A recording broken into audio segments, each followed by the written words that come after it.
Bonjour aux parieurs et aux amateurs de MMA, et adieu à ceux qui espèrent que je sache lire l'avenir dans les entrailles de sanglier, et sur ce, passons à l'analyse du combat.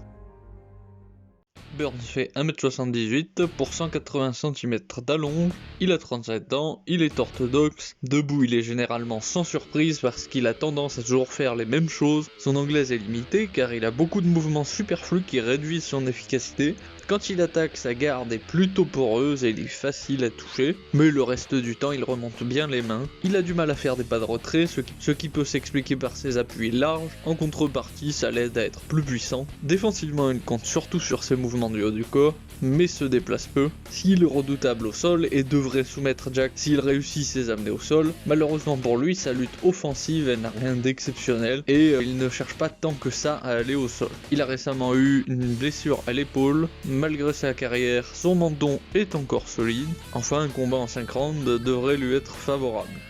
Jack, il fait 1m80, il a 185 cm d'allonge, il a 27 ans, il est aussi à l'aise en softpaw qu'en orthodoxe, ce qui va lui permettre de trouver des ouvertures. Son fight IQ, sa technique et sa variété d'attaque sont clairement supérieures à Burns, debout.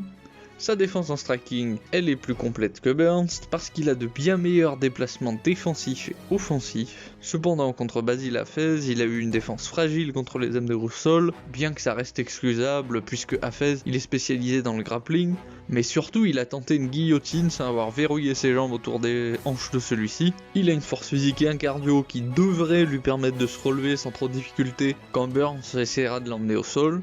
Dans son cas, un combat en 3 rounds est plus favorable.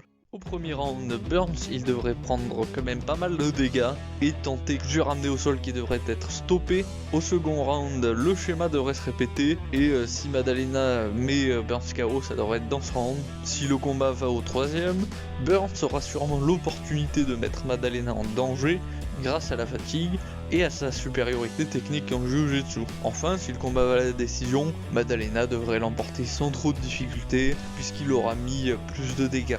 Du côté des paris, Jack à 1,57 et Burns à 2,20, ça semble bien refléter les chances de chacun. Et ce sera tout. Comme d'habitude, étant pris en otage par l'algorithme, je suis obligé de vous dire, mettez un pouce bleu, abonnez-vous, activez la cloche des notifications, c'est dans le contrat tacite, ça. Mais par contre, je serai bien content de connaître votre avis sur ce combat, et je vous dis à la prochaine.